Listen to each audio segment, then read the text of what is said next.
Hello friends, welcome to my channel Indrani Cooks where I make cooking easy and fun filled। আজকে আমি বানাবো একটা ভীষণ সুন্দর পুরনো দিনের রান্না চিংড়ি মাছ দিয়ে পাট শাকের ঝোল, যাতে ইনফ্যাক্ট কোনো মশলাই নেই। আপনারা এই রান্নাটা একবার অবশ্যই করে দেখবেন।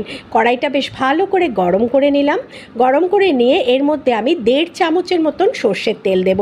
সর্ষের তেল খুব বেশি লাগবে না, 1.5 চামচ will be more than enough. এবার এই তেলটা যখন একটু গরম হয়ে গেল তখন এর মধ্যে আমি দেব গোটা রসুনের কোয়া।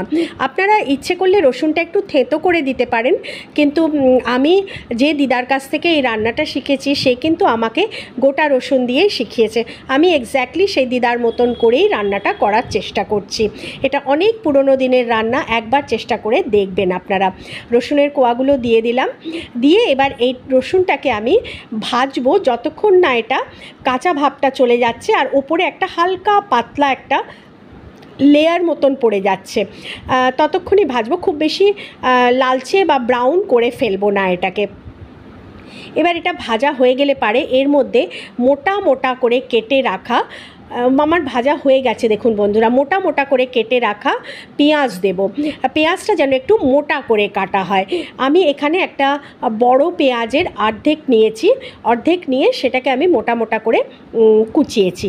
এবার এই পেঁয়াজটাকেও আমি রসুনটার সঙ্গে খানিকটা ভাজবো, মানে একটু নরম হওয়া পর্যন্ত ভাজবো, খুব বেশি লালচে করারও দরকার নেই। এটা পেঁয়াজ দেখুন ভাজা হয়ে গেছে। এর মধ্যে আমি দিয়ে দেব নুন হলুদ মাখিয়ে অন্তত 10 মিনিট ম্যারিনেট করে রাখা চিংড়ি মাছটা দিচ্ছি। ব্যাস এই কটা চিংড়ি মাছই যথেষ্ট। আমি কয়েকটা তুলে রাখছি, চিংড়ি মাছ বেশ বড়, আর যে যতটুকু শাক আমার কাছে আছে এই চিংড়ি মাছটা তার জন্যে যথেষ্ট। ওই জন্য চিংড়ি আমি কয়েকটা তুলে রেখে দিলাম। আর এই চিংড়ি মাছগুলো বেশ বড় সাইজের চিংড়ি। আমি পুরোটা ভালো করে খোসা ছাড়িয়ে নিয়েছি, আপনারাও খোসাটা পুরো ছাড়িয়ে নেবেন। চিংড়ি মাছটাও পেঁয়াজের সঙ্গে বেশ ভালো করে ভেজে নিলাম। ভেজে নিয়ে এবার এর মধ্যে আমি দেব সামান্য একটু হলুদ।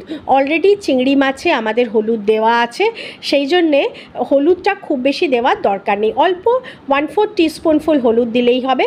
আর দেব আন্দাজ মতো নুন। এখানেও মনে রাখতে হবে আমরা কিন্তু চিংড়ি মাছে অলরেডি নুন দিয়ে ম্যারিনেট করেছি, সেই আন্দাজ মতনই নুনটা দেবেন কিন্তু। মশলা বলতে এইটুকুই।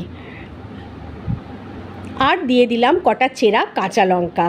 কাঁচা লঙ্কার ঝালটা আপনারা আপনাদের পছন্দ মতন ইচ্ছে মতন দেবেন। যদি ঝাল বেশি খান তাহলে আরও কয়েকটা কাঁচা লঙ্কা দেবেন। যারা মডারেট ঝাল খান তারা এই কটা দিলেই যথেষ্ট।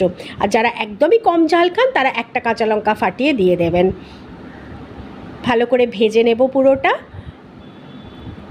চিংড়ি মাছটা আর পেঁয়াজটা যাতে সুন্দর ভাজা হয়ে যায়।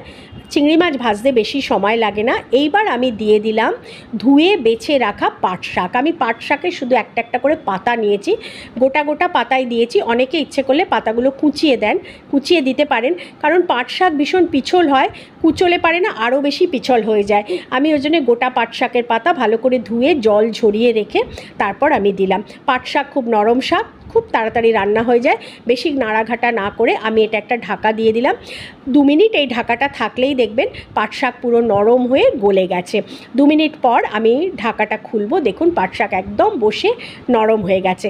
এবার আমি এটাকে ভালো করে পুরোটা নাড়িয়ে দেব।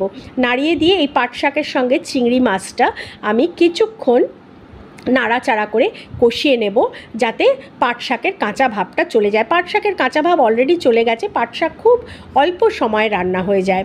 আর বন্ধুরা, যদি আমার রেসিপিটা ভালো লাগে, আপনাদের মনে হয় যে হ্যাঁ এটা একটা ইউনিক রেসিপি, পুরনো দিনের রান্না, খুব অল্প মশলায় রান্না, চটজলদি রান্না, সুস্বাদু হবে খেতে, তাহলে একটা লাইক অবশ্যই দেবেন।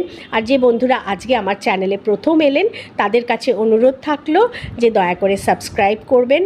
আর যে বন্ধুরা অলরেডি আমার সঙ্গে আছেন তাদের অনেক অনেক ধন্যবাদ। আর যদি এই রকম রান্না কেউ পছন্দ করেন পুরনো দিনের, তাদের সঙ্গে একটু শেয়ার করবেন, তাহলে এই রান্নাগুলো বেঁচে থাকবে। আর আমি ঘটি এপার বাংলার লোক, তাই জন্য আমি সব রান্নায় একটু মিষ্টি দেওয়া পছন্দ করি। আপনারা যদি পছন্দ না করেন দেবেন না, আমি একটু গুড় দিলাম এটাতে।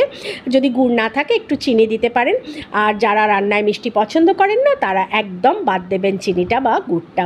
আমার কিন্তু একটু মিষ্টি মিষ্টি রান্না ভালো লাগে। তো এটাতে রান্নাটা মিষ্টি হবে না, কিন্তু ব্যালেন্সটা হবে গুড়টা দেওয়ার জন্যে। এবার ভালো করে পুরোটা মিশিয়ে নাড়িয়ে নিলাম।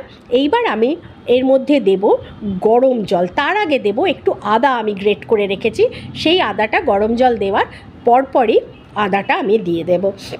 প্রথমে আমি একটু গরম জল দিয়ে নিই। আর অবশ্য খেয়াল রাখবেন এই জলটা কিন্তু গরম জল দেবেন, ঠান্ডা জল দেবেন না, উষ্ণ জল দিলেও হবে। খানিকটা জল আমি দিয়ে নিলাম। দিয়ে এর মধ্যে এবার আমি দেব গ্রেট করে রাখা আদাটা। আদাটা আপনারা বাটাও দিতে পারেন, কুচনোও দিতে পারেন। গ্রেট করে দিলাম আমি, আজকে সুবিধে হলো আদার এই গন্ধটা ভীষণ সুন্দর লাগবে আপনার রান্নার মধ্যে। এটা একটু ভালো করে মিশিয়ে দিলাম। আমার মনে হচ্ছে যেহেতু এটা ঝোল থাকবে আর এটাকে আমাকে আরেকটু ফোটাতেও হবে, সেজন্য আমার আরেকটু জল বোধহয় দিতে হবে। আমি আরেকটু জল এর মধ্যে মিশিয়ে দিচ্ছি।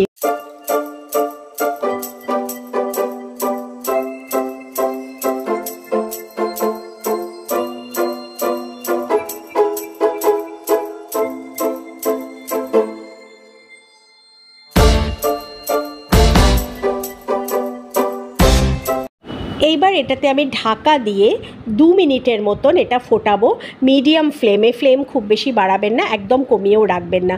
মিডিয়াম ফ্লেমে 2 মিনিট হয়ে গেছে, সুন্দর ফুটে গেছে। এবার আপনাদের সুস্বাদু পাট শাকের চিংড়ি মাছ দিয়ে ঝোল একদম রেডি। এটা কিন্তু খুব ডায়াবেটিসের পেশেন্টদের জন্য এটা কিন্তু ভীষণ ভালো। আপনারা একবার ট্রাই করে এটা দেখতে পারেন। এটা অত্যন্ত সুস্বাদু একটা রান্না হয়, অল্প মশলায় খুব সহজেই হয়ে যায়। কেমন হলো আপনারা করে আমাকে জানাবেন।